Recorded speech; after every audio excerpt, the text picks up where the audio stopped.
this video, I'm going to show you how to check latest ton price in Tonkeeper. So for you to be able to do that, you have to open your Tonkeeper app, and right now you can see this Tonkeeper is open on my phone. Good.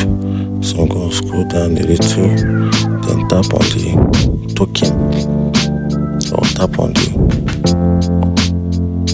Toncoin option.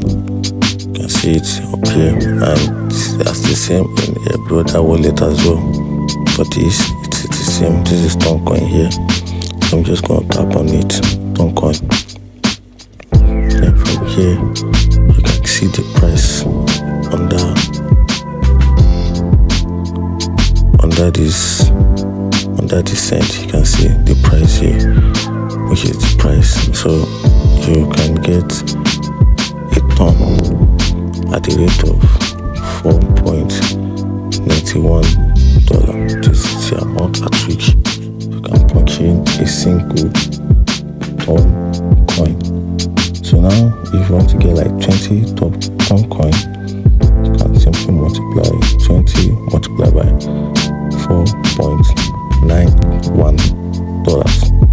So that is how to get the latest price in Toncoin using Tonkeeper.